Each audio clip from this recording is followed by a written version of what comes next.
Everything is started with high spirit. Highly dedication and commitment. Valuable for each stakeholder. Because together we are strong. Every day, Komatsu Undercarriage Indonesia has one spirit to produce high quality and genuine high durability Komatsu undercarriage parts. Every day, Komatsu Undercarriage Indonesia will start a day to become a valuable asset for all its stakeholders. We have produced Komatsu genuine undercarriage since 1992. This company began as Hokuriku United Forging Industries, or HUFI. Then it became Komatsu Forging Indonesia, or KOFI, in 2006.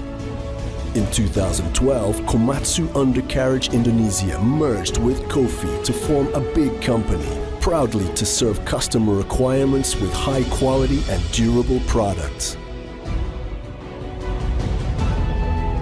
From this place, the undercarriage production is started. Everything must be prepared well from the beginning.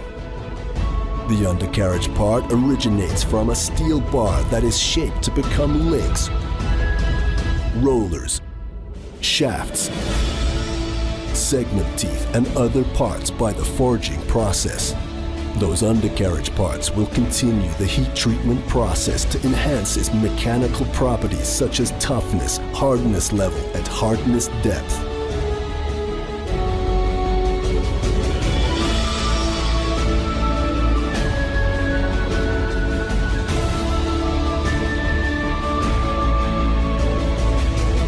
Each part that is produced in Komatsu Undercarriage Indonesia has to pass strict quality inspection.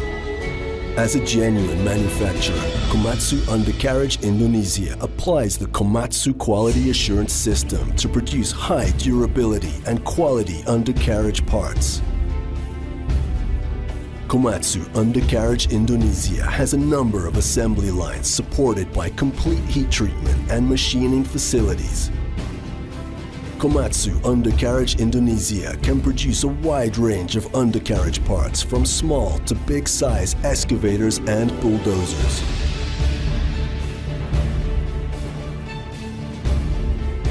Komatsu Undercarriage Indonesia production facilities are supported by a number of skilled and dedicated engineers who not only support high quality and durable undercarriage parts, but also make improvements to production processes.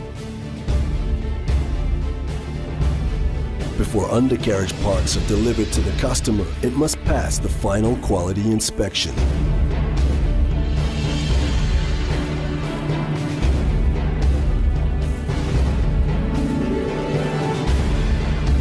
Komatsu Undercarriage Indonesia aim to ensure only high-quality products that match with customers' requirements will be shipped to customers who are working in mining, forestry, agribusiness, and construction.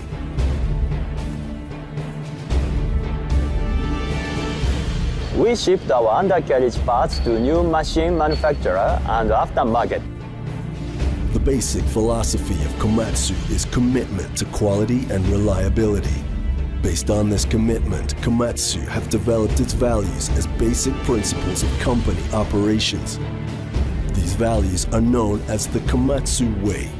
To develop human resources, we built Takumi Training Center. Takumi means expert in Japanese. Komatsu Undercarriage Indonesia built the Takumi Training Center with its facilities aiming to develop human resources in all safety and manufacturing aspects.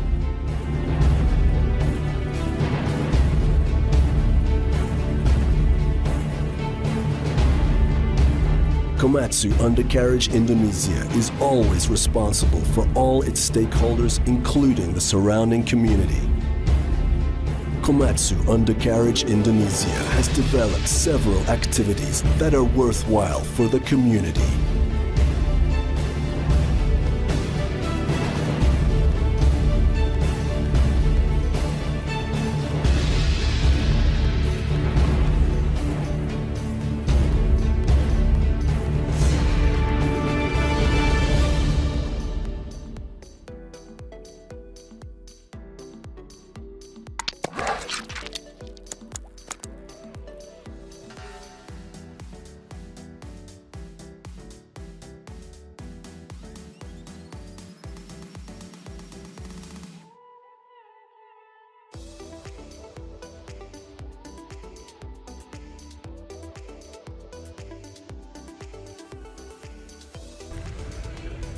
Assalamualaikum warahmatullahi wabarakatuh. Kami dari kelompok 4 program studi D4 K3 Angkatan 2017 Sekolah Vokasi Universitas 11 Maret Surakarta akan membahas mengenai beberapa topik tentang K3 Manufaktur di PT Komatsu Undercarriage Indonesia. Langsung saja, untuk pembahasan lebih lanjut akan disampaikan oleh rekan-rekan saya.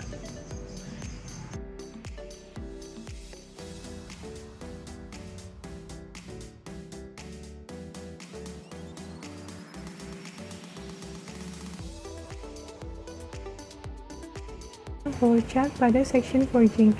Yang pertama adalah cutting. Pada proses ini, steel rebar yang sudah disiapkan dipotong menjadi ukuran-ukuran tertentu sesuai dengan kebutuhan. Proses cutting ini memiliki 3 metode, yaitu dengan shearing, bendsaw, dan circular cutting. Yang kedua adalah billet heater. Apabila suhu belum selesai, maka steel rebar akan dimasukkan ke dalam bak kayoke, lalu steel rebar akan memasuki proses pemanasan lagi. Yang ketiga adalah forging, yaitu pada penempaan tahap pertama, penempaan shage atau masih dalam bentuk kasaran sebanyak 3 kali, lalu penempaan ROG atau penempaan dengan bentuk yang lebih detail. Yang keempat adalah trimming.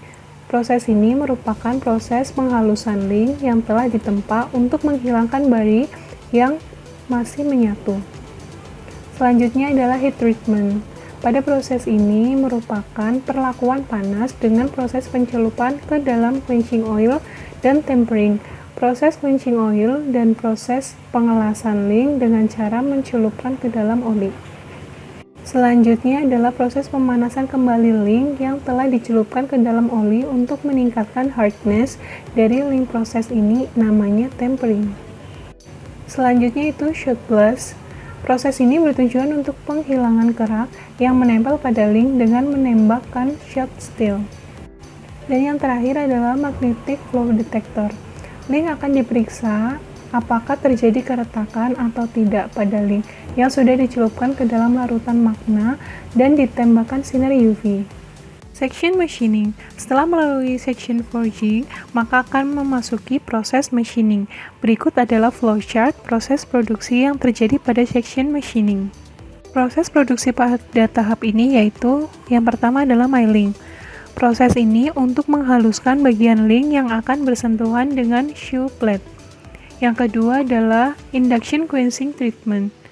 Tes ini merupakan kedalaman kekerasan dengan menggunakan larutan etching. Yang ketiga yaitu horizontal boring. Proses ini merupakan pengeboran secara horizontal pada link sebagai tempat pin dan bush pada saat assembly. Yang keempat adalah drilling, yaitu proses pengeboran bagian link yang sudah dihaluskan pada proses milling untuk lubang baut pengunci link dengan shoe plate. Yang kelima adalah broaching, yaitu proses penghalusan bagian link yang akan menjadi dudukan nut atau pengunci baut link dengan shoe plate.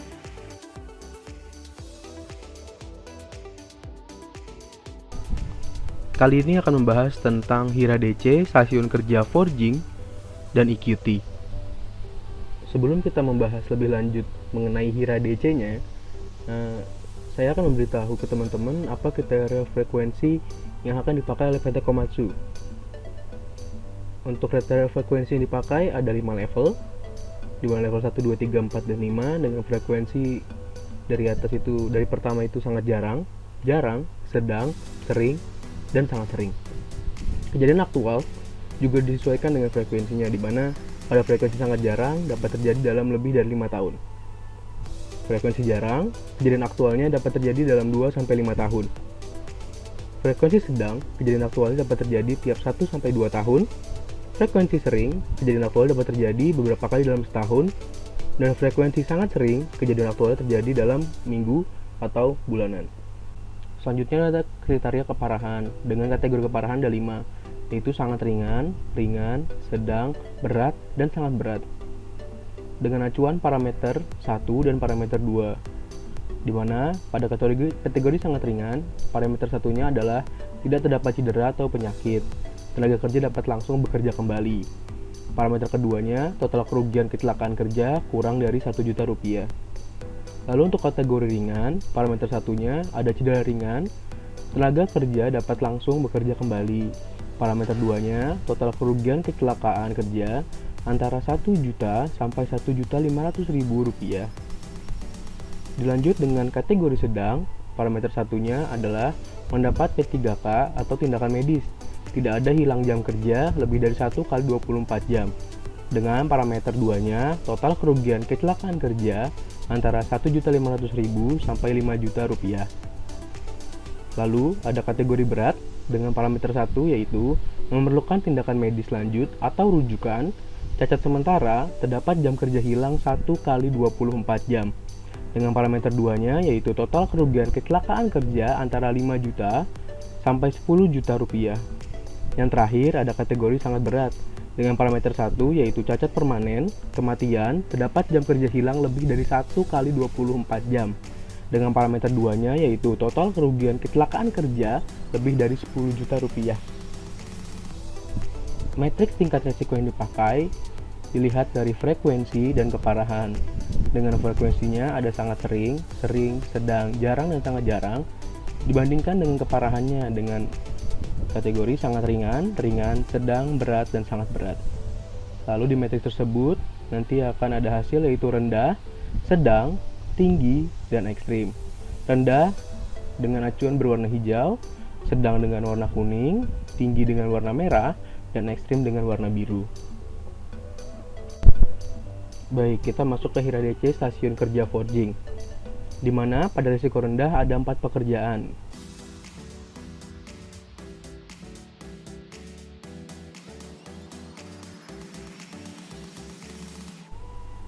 Risiko sedang ada 2 pekerjaan, risiko tinggi 4 pekerjaan,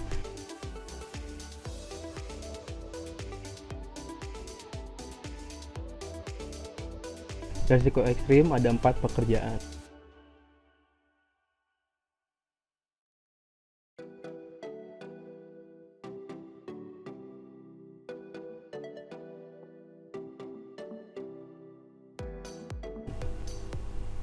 Potensi bahaya stasiun kerja forging.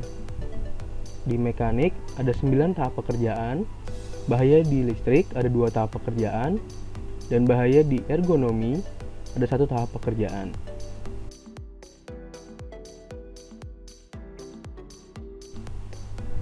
Pengendalian risiko stasiun kerja forging.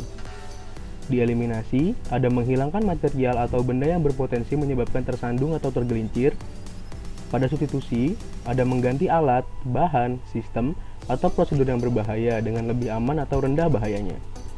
Lalu, pada rekayasa teknik, ada pemberian isolator di sekitar tombol on atau off, dan menambahkan besi pengaman pada sisi luar mesin. Lalu di administrasi, ada pembuatan SOP kerja, pemasangan safety sign, dan perilaku kerja aman. Yang terakhir, ada alat pelindung diri. Yang dipakai pada stasiun kerja forging, ada safety glove, safety boot, dan APD lainnya yang sesuai. Baik, selanjutnya kita akan masuk HIRA DC, stasiun kerja EQT pada PT Komatsu. Yang pertama, di risiko rendah ada 2 pekerjaan, yaitu membersihkan sisa material dari mesin EQT dan membersihkan semua peralatan. Lalu di risiko sedang ada 2 pekerjaan juga, yaitu memeriksa kondisi konveyor dan mengeluarkan link dari hasil pemesinan. Lalu di risiko tinggi ada 6 pekerjaan. Yang pertama ada memeriksa pengaturan mesin EQT atau tombol mesin. Yang kedua ada memeriksa lampu indikator mesin. Yang ketiga ada menyiapkan material yang akan diproses. Yang keempat ada mengambil link dari dalam palet. Yang kelima ada meletakkan produk yang akan diproduksi pada konveyor. Dan yang terakhir ada menekan tombol off untuk mematikan mesin. Risiko ekstrim pada stasiun kerja EQT belum ditemukan. Potensi bahaya stasiun kerja EQT, pada bahaya mekanik ada 6 tahapan kerja, pada bahaya listrik ada 3 tahapan kerja, dan pada bahaya ergonomi ada 1 tahapan kerja. Perlu diingat juga dan di note bahwa memeriksa tombol on pada panel untuk menghidupkan konveyor merupakan potensi bahaya listrik dan mekanik. Pengendalian risiko stasiun kerja EQT. Pengendalian dengan cara eliminasi ada menghilangkan material atau benda yang berpotensi menyebabkan tersandung atau tergelincir. pengendalian dengan cara substitusi, ada mengganti alat, bahan, sistem, atau prosedur yang berbahaya dengan lebih aman atau rendah bahayanya. Lalu, pada pengendalian rekayasa teknik, ada pemberian isolator di sekitar tombol on dan off dan penambahan besi pengaman pada sisi luar mesin. Lalu, pada pengendalian administrasi, ada pembuatan SOP kerja, pemasangan safety sign, dan penerapan perilaku kerja aman. Yang terakhir, pada pengendalian alat pelindungan diri atau APD, ada safety gloves, safety boots, dan APD lainnya sesuai dengan stasiun kerja EQT. Selanjutnya adalah hierarkisis stasiun kerja milling dan drilling. Untuk hierarkisis stasiun kerja milling didapatkan hasil yaitu untuk resiko rendah itu ada 5 pekerjaan meliputi memeriksa mesin milling, memeriksa spidol 1 dan 2, memeriksa baut pengencang link, membersihkan sisa material, dan yang terakhir membersihkan semua peralatan. Untuk resiko sedang itu ada 3 pekerjaan meliputi memeriksa conveyor yang menuju mesin pouring, memasang baut link, dan yang terakhir mengeluarkan link dari hasil pemesinan. Untuk resiko tinggi itu ada 5 pekerjaan meliputi memeriksa tombol on pada panel untuk menghidupkan konveyor, menyiapkan material yang akan diproses, mengambil link dari dalam palet, meletakkan produk yang akan diproduksi pada konveyor, dan yang terakhir menekan tombol off untuk mematikan mesin. Untuk resiko ekstrim tidak ada. Potensi bahaya stasiun kerja milling itu yang pertama ada potensi bahaya mekanik, itu ada pada 11 tahap pekerjaan. Yang kedua, potensi bahaya listrik yang ada pada 2 tahap pekerjaan. Dan yang ketiga, potensi bahaya ergonomi yang ada pada 1 tahap pekerjaan. Secara keseluruhan, pada stasiun kerja milling itu ada 13 tahap pekerjaan. Namun, di sini ada 1 tahap pekerjaan yang memiliki 2 potensi bahaya, yaitu ada pada tahap pekerjaan memeriksa tombol on pada panel untuk menghidupkan konveyor, yang mana potensi bahayanya meliputi potensi bahaya listrik dan potensi bahaya mekanik. Pengendalian risiko stasiun kerja milling itu yang pertama ada eliminasi, meliputi menghilangkan material atau benda yang berpotensi menyebabkan tersandung atau tergelincir. Yang kedua, substitusi, yaitu dengan mengganti alat, bahan, sistem atau prosedur yang berbahaya dengan yang lebih aman atau yang rendah bahayanya. Yang ketiga, rekayasa teknik, yaitu dengan pemberian isolator di sekitar tombol on atau off dan menambahkan besi pengaman pada sisi luar mesin. Yang keempat, administrasi, yaitu dengan membuat SOP, pemasangan safety sign, dan perilaku kerja aman. Dan yang kelima, itu APD, yaitu dengan safety glove, safety boot, dan APD lainnya yang sesuai. Selanjutnya, untuk hierarkisis stasiun kerja drilling itu didapatkan hasil yaitu untuk resiko rendah itu ada 4 pekerjaan meliputi memeriksa kondisi mesin drilling, memeriksa dan mengencangkan nut lock pengunci drill, membersihkan sisa material dari mesin drilling, dan yang terakhir membersihkan semua peralatan. Untuk resiko sedang itu ada 3 pekerjaan meliputi memeriksa cutter drill, memeriksa jig dalam keadaan bersih, dan yang terakhir mengeluarkan link dari hasil pemesinan. Untuk risiko tinggi itu ada 5 pekerjaan meliputi memeriksa lampu indikator mesin, menyiapkan material yang akan diproses, mengambil link dari dalam palet, menekan tombol on untuk proses pemesinan link, dan yang terakhir menekan tombol off untuk mematikan mesin. Untuk risiko ekstrim itu ada 1 pekerjaan meliputi meletakkan link pada mesin drill. Potensi bahaya stasiun kerja drilling itu yang pertama ada potensi bahaya mekanik, itu ada pada 10 tahap pekerjaan. Potensi bahaya listrik ada pada 3 tahap pekerjaan, dan potensi bahaya ekonomi ada pada 1 tahap pekerjaan. Secara keseluruhan, stasiun kerja drilling itu memiliki 13 tahap pekerjaan. Namun di sini ada 1 tahap pekerjaan yang memiliki 2 potensi bahaya, yaitu ada pada tahap pekerjaan menekan tombol on untuk proses pemesinan link, yang mana potensi bahayanya yaitu potensi bahaya listrik dan mekanik. Selanjutnya, untuk pengendalian risiko stasiun kerja drilling itu yang pertama ada eliminasi, yaitu dengan menghilangkan material atau benda yang berpotensi menyebabkan tersandung atau tergelincir. Yang kedua itu substitusi, yaitu dengan mengganti alat atau bahan atau sistem atau prosedur yang berbahaya dengan yang lebih aman atau lebih rendah bahayanya. Yang ketiga, rekayasa teknik itu dengan pembelian isolator di sekitar tombol on atau off dan lampu indikator mesin, serta mengubah penempatan desain palet menjadi lebih dekat dengan mesin. Yang keempat, administrasi, yaitu dengan membuat SOP, pemasangan safety sign, dan perilaku kerja aman. Yang kelima, APD, itu dengan safety glove, safety boot, dan APD lainnya yang sesuai.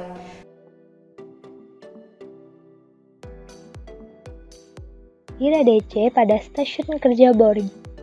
Pada stasiun kerja boring, terdapat 5 resiko rendah, 1 resiko sedang, dan 6 resiko tinggi. Resiko rendah meliputi memeriksa kondisi mesin boring, memeriksa baut pengencang mesin boring, memeriksa jig dalam keadaan bersih, membersihkan sisa material dari mesin boring, serta membersihkan semua peralatan. Resiko sedang, yaitu mengeluarkan link dari hasil pemesinan.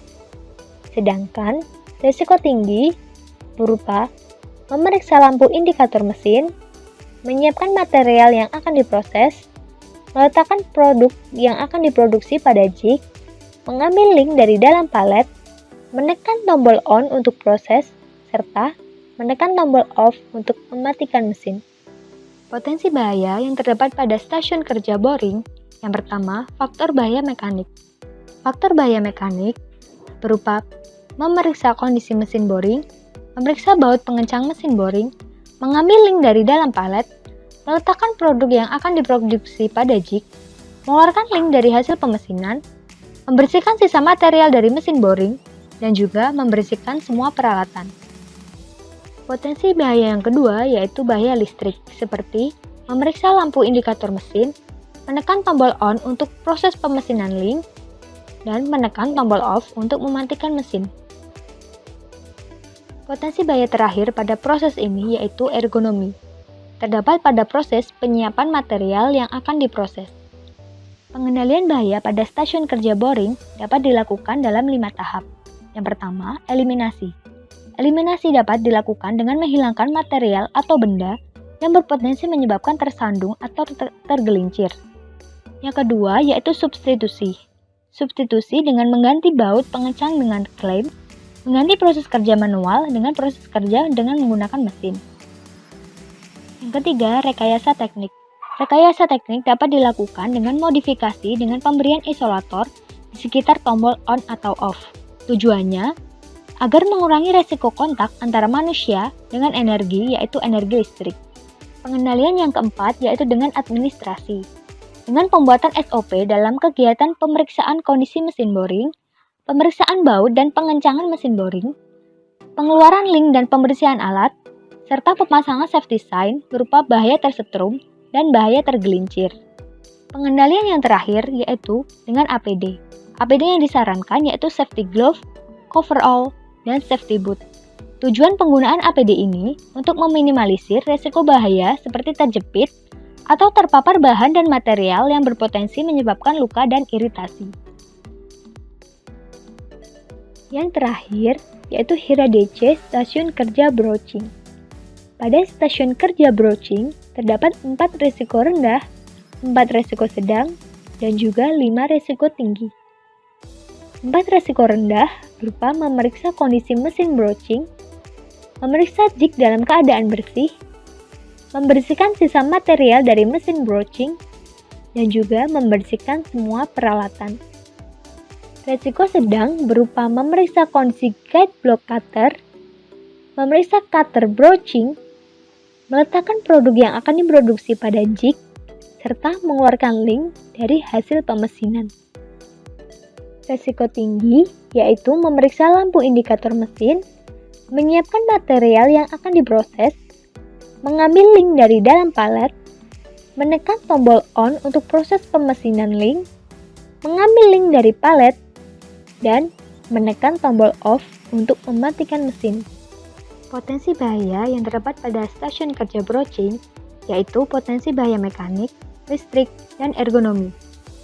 Faktor bahaya mekanik berupa memeriksa kondisi mesin broaching, memeriksa kondisi guide block cutter, memeriksa cutter broaching, memeriksa jig dalam keadaan bersih, mengambil link dari dalam palet, meletakkan produk yang akan diproduksi pada jig, mengeluarkan link dari hasil pemesinan, mengambil link dari dalam palet, membersihkan sisa material dari mesin broaching, dan juga membersihkan semua peralatan.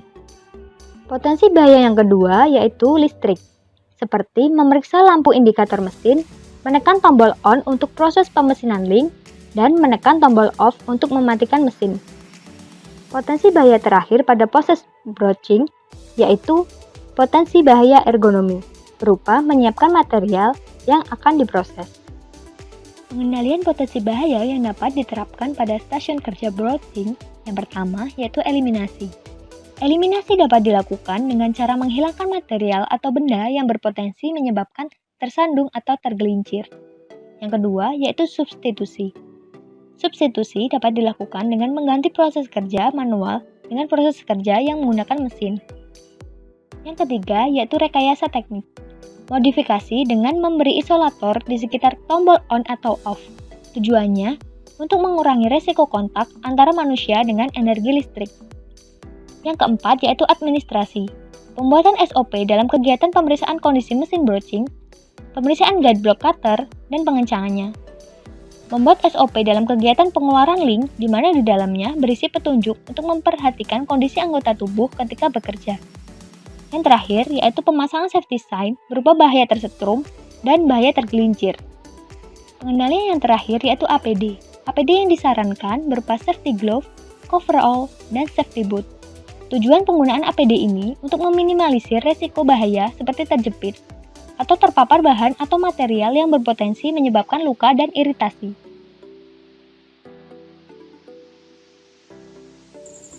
Untuk selanjutnya adalah peraturan perundangan dan permit to work. Untuk perundang-undangannya yang pertama, SKKNI nomor 109 tahun 2018 tentang penetapan standar kompetensi kerja nasional Indonesia, kategori industri pengolahan golongan pokok industri mesin dan perlengkapan yang tidak dapat diklasifikasikan di tempat lain atau YTDL bidang industri logam mesin. Yang kedua, Permenaker nomor 9 tahun 2016 tentang keselamatan dan kesehatan kerja dalam pekerjaan pada ketinggian. Yang ketiga, Permenaker nomor 38 tahun 2016 tentang keselamatan dan kesehatan kerja pesawat tenaga dan produksi. Yang keempat, Permenaker nomor 33 tahun 2015 tentang perubahan atas peraturan Menteri Ketenagakerjaan nomor 12 tahun 2015 tentang keselamatan dan kesehatan kerja listrik di tempat kerja. Yang kelima, Undang-Undang nomor 32 tahun 2009 tentang perlindungan dan pengelolaan lingkungan hidup. Yang keenam, Permenaker Trans nomor per 13 /X/2011 tentang ketenagakerjaan. Nomor 7, Undang-Undang nomor 36 tahun 2009 tentang kesehatan. Nomor 8, Peraturan Menteri Kesehatan Republik Indonesia nomor 48 tahun 2016 tentang standar keselamatan dan kesehatan kerja perkantoran. Nomor 9, Permenaker nomor 9 tahun 2010 tentang operator dan petugas pesawat angkat dan angkut. Dan yang nomor 10, Peraturan Menteri Tenaga Kerja dan Transmigrasi Republik Indonesia nomor per 08-7/2010 tentang alat perlindungan diri. Selanjutnya untuk permit to work, yang pertama adalah izin kerja di ketinggian, kemudian yang kedua izin kerja maintenance, yang ketiga izin kerja di tempat panas, yang keempat izin kerja di ruang terbatas, dan yang terakhir izin kerja penggunaan mesin produksi seperti milling, forging, drilling, IQT, boring, dan broaching.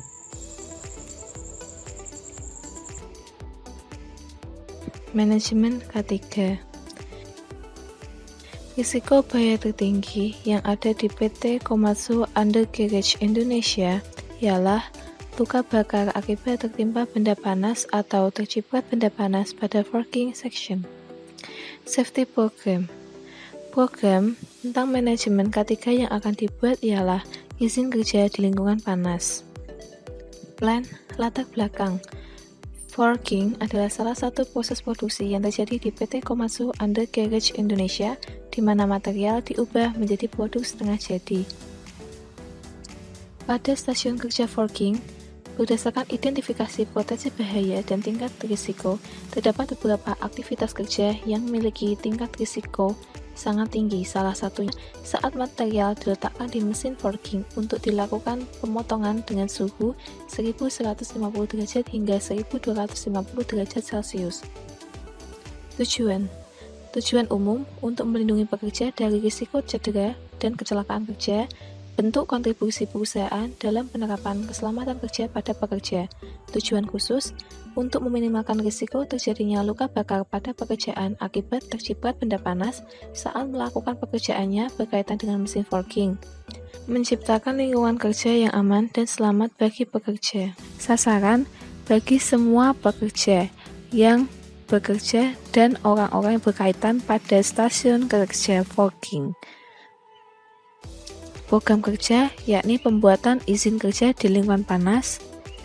Lokasi pelaksanaan program kerja di stasiun kerja forging. Pihak terkait program yakni HSE area dan pekerja yang berkepentingan di area panas.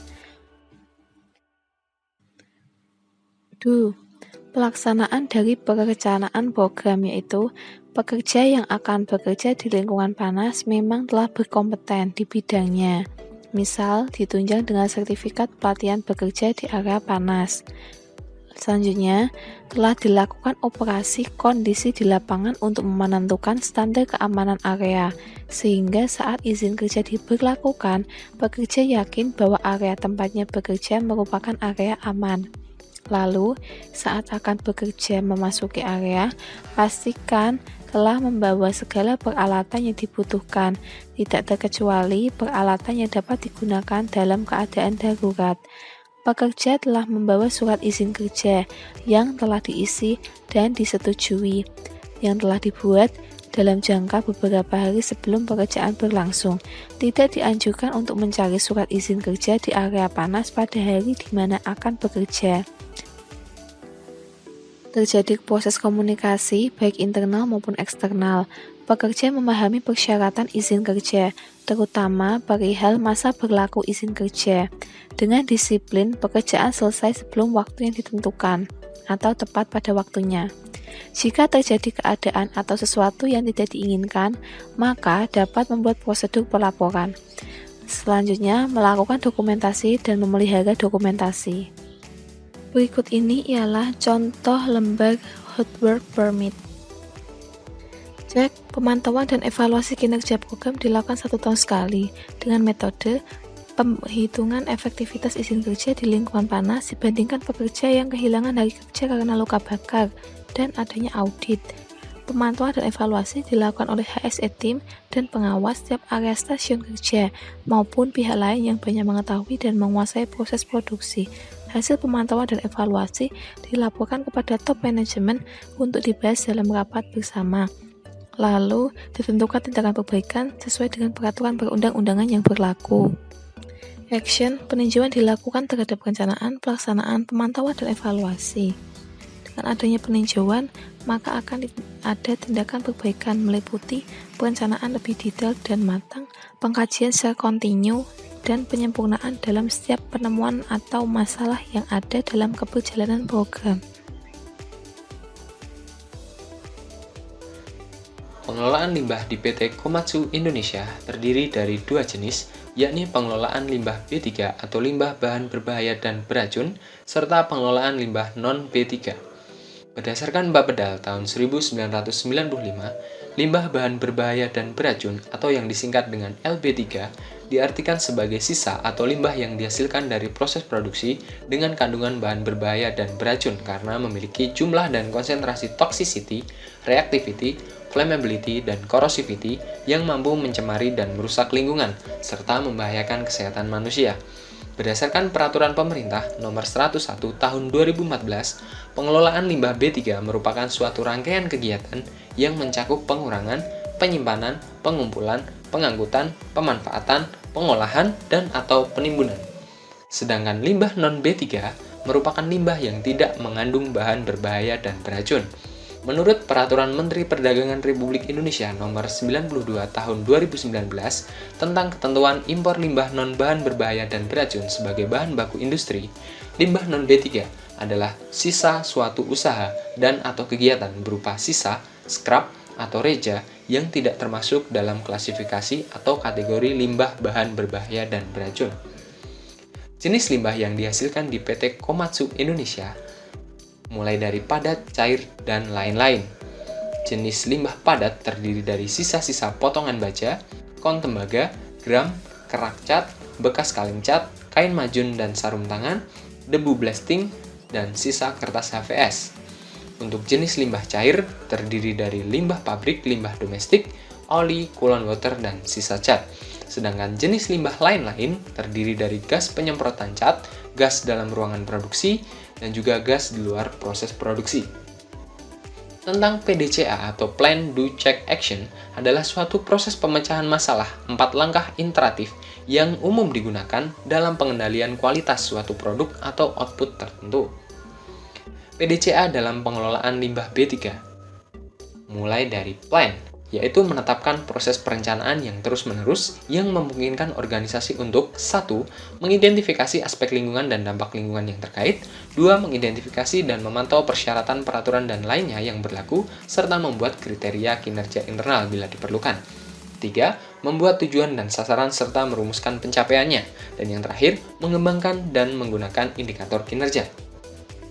2. Yaitu menerapkan dan melaksanakan sistem manajemen lingkungan. 1. Menciptakan struktur manajemen, menetapkan peran dan tanggung jawab dengan kewenangan yang memadai. 2. Menyediakan sumber dana yang memadai. 3. Melatih pekerja untuk kepentingan organisasi. 4. Menetapkan proses komunikasi internal dan eksternal.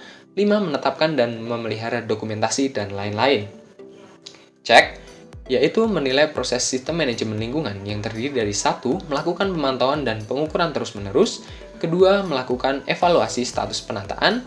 3. Mengidentifikasi ketidaksesuaian dan melakukan tindakan koreksi dan pencegahan. Yang keempat, mengelola rekaman. Yang kelima, melakukan audit internal secara berkala.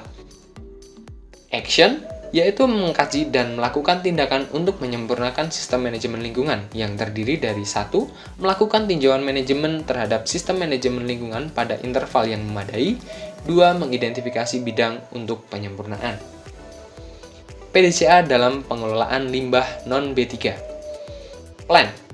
Tim K3 di bawah Divisi Personalia dan Umum berencana mengetahui angka pengolahan limbah non-B3 sesuai dengan aturan serta bekerja sama dengan petugas pengelola limbah non-B3 di PT Komatsu Indonesia. 2. Melaporkan data indikator pengolahan limbah non-B3 sesuai dengan aturan. 3. Melakukan monitoring dan evaluasi tentang pengolahan limbah non-B3 sesuai dengan aturan.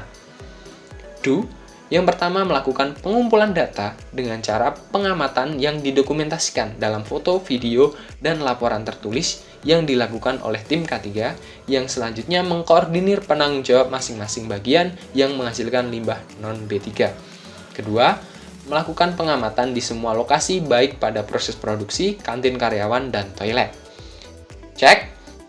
Yang pertama, lihat laporan terdokumentasi seperti dari grafik pencapaian indikator pengolahan limbah non-B3, checklist dokumen, dan laporan lainnya, serta dibedakan limbah yang dikelola sendiri dan yang diberikan pada pihak ketiga untuk mengetahui pencapaian kepatuhan petugas dalam mengelola limbah non-B3 sesuai dengan aturan. Dan action, 1. Melakukan monitoring dan evaluasi terkait pengolahan limbah non-B3 sesuai dengan aturan di PT Komatsu Indonesia. 2. Resosialisasi pemilahan sampah. Yang ketiga, resosialisasi panduan pengisian daftar tilik pengolahan limbah non-B3 sesuai dengan aturan. Dan yang keempat, meningkatkan koordinasi antar petugas pengelola limbah.